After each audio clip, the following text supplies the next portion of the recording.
Hello, everyone. Happy Friday. It's Rita here. Welcome back to my channel. So today we're going to be talking a little bit about what is happening at the US-Mexico border. You may have heard that there are thousands to the tune of almost 10,000 people sitting at the border trying to enter from Mexico into the US. They're down in the Del Rio area of Texas. So the majority of these people waiting to come in are Haitians. And if you're anything like me, you probably thought when you first heard of this is how in the world did Haitians get to the US-Mexico border? I mean, not just one or two, thousands of Haitians.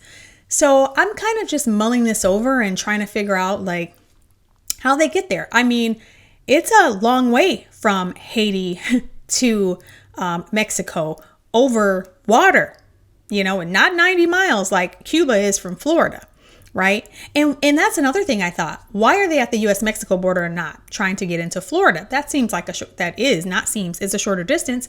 So then I started to do a little bit of digging. Excuse me if I'm looking down a bit today. I got my notes here because if I don't have my notes, I will go down all sorts of rabbit trails. So anyway, so I started doing a little digging. Okay. And here is what I found. So as of last year, between January and March, apparently Haitians started to migrate into South America. That's right. They started to migrate into South America. So according to Cronkite News, it says Haitians made up 72.5% of the migrants detained after illegally crossing the jungle into Panama in January, February, and March, according to Panama's National Migration Service. Haitians apprehended crossing the Darien jungle skyrocketed from 31 in 2017 to more than 10,000 in 2019. Most have set their sights on the U.S. This article was written back on July 20th of 2020. So there's that. And then you might still be wondering, okay, but now how on earth do Haitians, are Haitians getting from Haiti to Panama? And some of these migrants have also gone, they land in Panama, but then of course they scatter out to Brazil and other areas like Chile of South America. And then you also might be wondering, okay, so how did they even get there? So according to the same article, Panama, the U.S., Costa Rica, and there's a policy that they have, a controlled flow policy, it's called, okay? It's a joint program between Panama and Costa Rica, according to cooperating with the United States, that includes transportation of migrants through the country, as well as data collection and sharing. Okay, based on data from Panama's National Migration Service, 3,239 Haitian migrants were involved in a controlled flow from January to March 2020, along with 109 Cubans and 453 extra-continental migrants who come from outside the Western Hemisphere. Okay, so now this is a policy between Panama, Costa Rica, and the U.S. to help transport migrants, right? Okay, so there's that. So if it's not clear to you by now, then now we know how the Haitians got to South America, and then how they eventually made their way up through from South America up through to the U.S.-Texas border. All makes sense now, right? All makes sense. So as we all know, here's the second thing I want to talk about. Okay. Second thing I want to talk about is we talked about the how. Now let's talk a little bit about the why. So a lot of people, of course, with this whole southern border crisis are saying it's because of the votes. They want their votes. They want to get these people's votes. That's why they're allowing these people to come through the southern border. Yada, yada, yada, right? And sort of. And here's why I say sort of. So I'm not sure if you're aware, as you probably already know, that the federal government is trying to pass a voting reform bill. They're trying to federalize voting policies, right? Voting reform. So, and what this would include is kind of like California, mail-in ballots, willy-nilly. People at bad addresses, whatever. It would be mail-in ballots, drop-off boxes, the whole shebang. So think of this. These are people, okay, we're talking about the people at the border now who are trying to get in. These are people who know nothing of our laws, know nothing of our voting system. No, they don't know anything about anything. All they know is the leader of the free world said, come on in. We got a place for you. Okay, we have to remember, and I know sometimes we forget this, we have to remember that a lot of these people, not talking about Mexico, right? Because not talking about Mexico. Mexico is a developing nation. We're talking about Haiti. Haiti is still third world. Okay, Mexico has Mexico City and other very, like trendy places you can live. Not Haiti.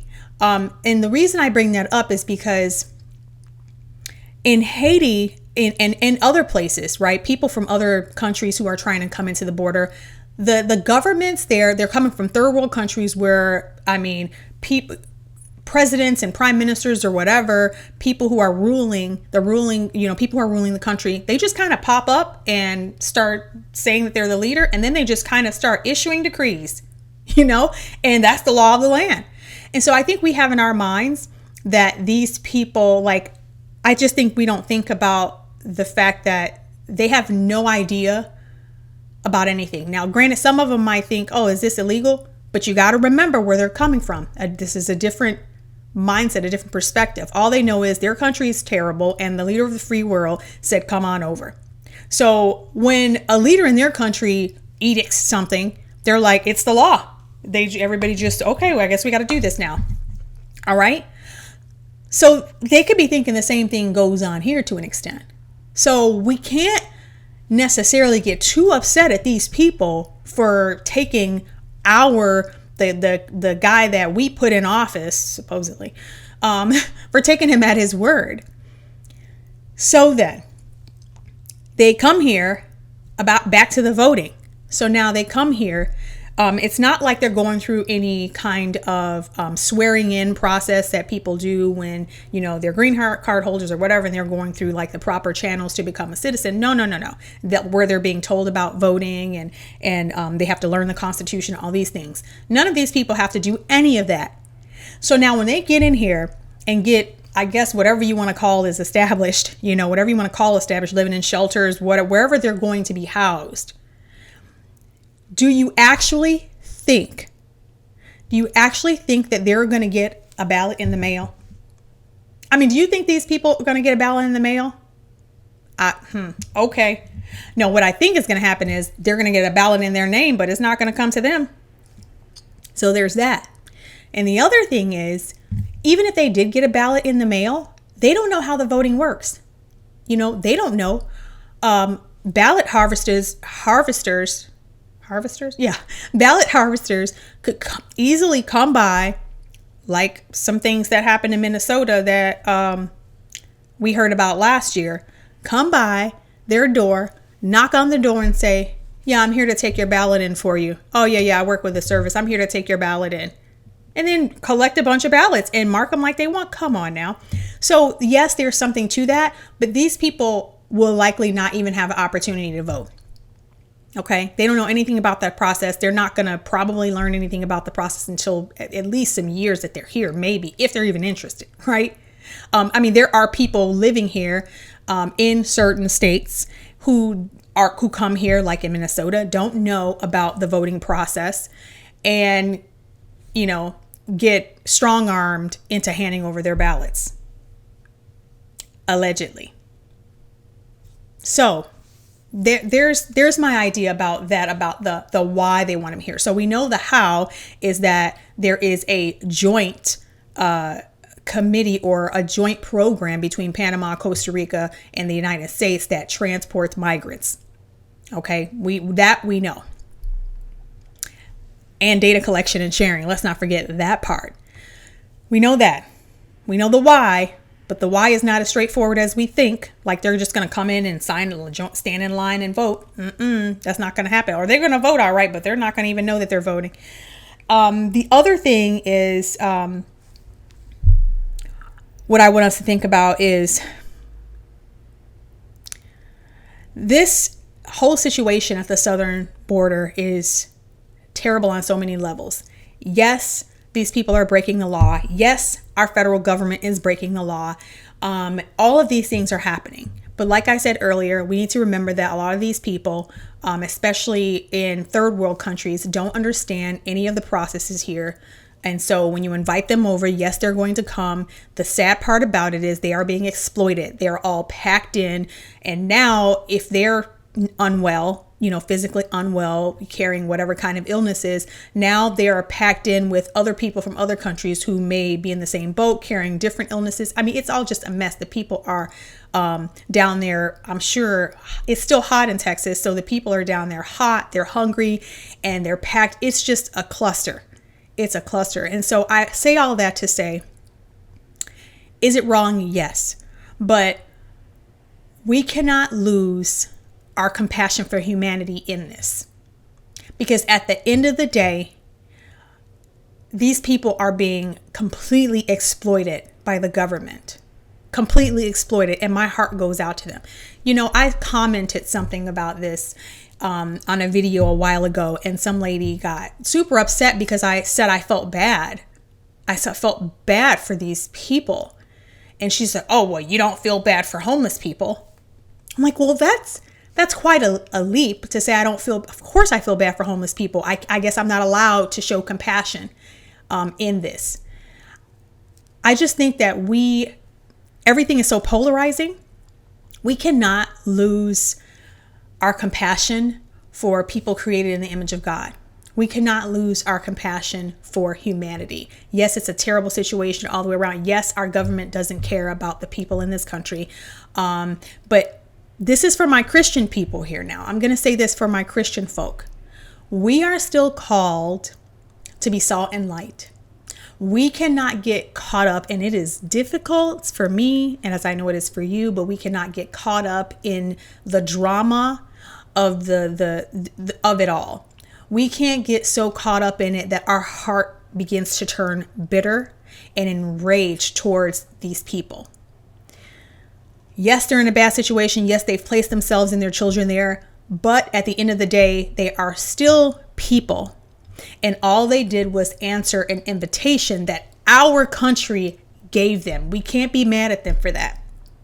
Now, the traffickers and all of those people, obviously, that's a whole different story. But I'm talking about people who are responding to the call that we will welcome them in and they're going to have, we're going to take care of them. And darn well, we're not going to take care of them like that. I mean, they're not going to, where are all these people going to go?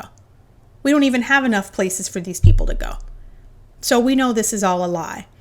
So I guess in that, I'm just saying we still need to be praying about the situation while we need to continue to call out things that are unjust.